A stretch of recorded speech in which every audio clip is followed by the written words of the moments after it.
Dr. Philippa Whitford. Thank you very much, Mr. Speaker. What we are really discussing here is a blind Brexit, because what we have is a withdrawal agreement and 6.5 pages of future deal that's now been padded out to 26. I find it strange that the economic analysis didn't include this deal. It included the Chequers have your cake and eat it deal, which is not actually what we're voting on. My constituency has an airport and an aerospace campus at one end that will be hit by the loss of the single aviation market, the just-in-time supply chains, and coming out of the European Aviation Safety Agency, which allows local MRO firms to sign off planes to fly in Europe and licenses aviation engineers. At the other end, we have pharmaceuticals, who are going to suffer again from losing just-in-time supply chains, but also from leaving the European Medicines Agency, the Chemicals Agency, and losing jobs that come from lot release quality control that must be carried out inside the European Union. Oh, sorry, I thought you were trying to intervene. That's fine. You're confusing me. It's a bit late at night. One of the other industries in my constituency is fishing, which is always held up as the great beneficiary of Brexit. But in my constituency, the catch is dominated by langoustine and lobster, 85% of which goes to the EU. And every few hours of delay decreases its value. Now, the problem for them is that actually fishermen from Northern Ireland, much as they don't want the benefit, will be able to fish in the same waters and have direct and swift access to the single market through the south of Ireland.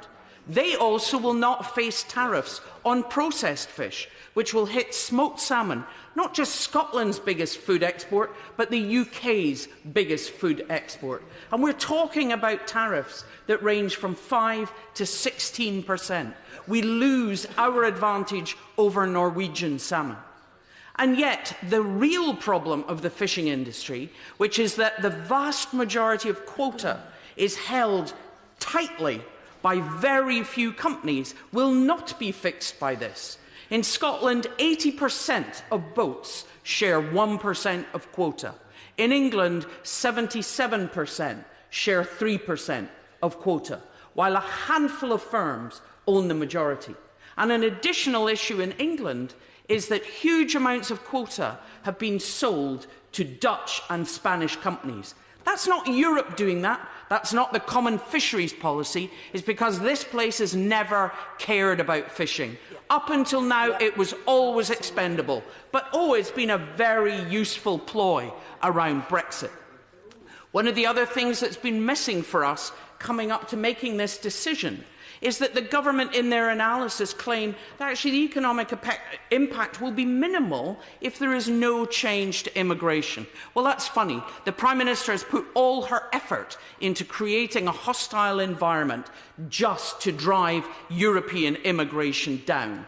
Their own economic assessment shows that European immigration contributes at least 2% to GDP, and the migration report showed that they contribute over £2,300 a head more to public finances. These people help our economy as well as our public services, as well as our communities. And in Scotland, we need people for our demographics and our economic growth. And we welcome them. And that's why we need control of immigration. Because if the government's plans to set a threshold of £30,000 go ahead, 3/4 of the European citizens here now wouldn't qualify. And the impact of that across public services would be immense. The failure in 2016 was to fail to talk about the benefits of Europe, what they contribute to our workforce in public services, particularly health. Health isn't delivered by machines and hospitals, it's delivered by people. Healthcare workers, social care workers, they don't earn over 30,000. Junior nurses, care workers, junior doctors even, don't earn over 30,000. And 150,000 of them look after us when we're sick. We've also had the opportunity to carry a European health insurance card that has allowed even people on dialysis to travel to Europe. You tell me, what's the price of health insurance that will cover that? It's allowed our pensioners to retire to the sun, where they paid no tax, but they've been able to transfer their rights. The European Medicines Agency hasn't increased bureaucracy, it decreased it by creating a single licensing system. And while the government talks about replacing research money, research isn't just about funding, it's about collaboration. And you can't sit in a muddy field on your own and call it collaboration. We are only going to lose. We lose the public health drive and pressure that we've had from Europe. We lose that collaboration, and we lose both the academic and medical research. Earlier, one of the MPs, maybe the member for Uxbridge, was dismissing concerns about radioisotopes. It's funny, the president of the Royal College of Radiologists is concerned about access to radioisotopes. UK doesn't manufacture them. Molybdenum has a half-life of 66 hours, and we have to import it from elsewhere. And up until now, since the loss and crisis in 2009, the Euratom Supply Agency has managed that supply. It will be diminishing as these old reactors go offline, and we'll be outside begging to have the chance, can we please have enough technetium for our patients? These are the things that we are going to lose. And I can tell you, I voted... Yeah, I will. Thank you, honourable friend, for giving way. Of course, we're already starting to lose these things. Is it not the case that the academic institutions she talks about, the health institutions that she talks about, are already having to make plans? People are not coming to this country. Goods are not coming to this country. Academic research is not coming to this country. And that's before Brexit even actually hits. Well, we already know that there's been a 90% drop in European nurses coming here, and a 14% of European doctors in Scotland and 19% in England are already in the process of leaving, with many more considering it. So there's people right across the spectrum that are already considering or already leaving.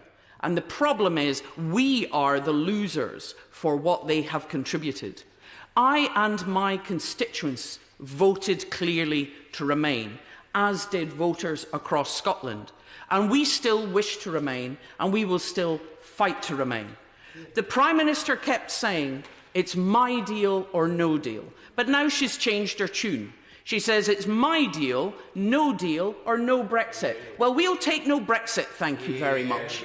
But as my colleague from Edinburgh East pointed out, what we have seen in the last 2.5 years, where the Prime Minister refers to the precious union, is actually the utter contempt she holds for Scotland. And I can tell you that has been seen from Scotland. What has been shown is the democratic deficit and the fact the only way to control your own future is to be in control of your own future. And Scotland will be making that decision, as well as supporting staying in the EU.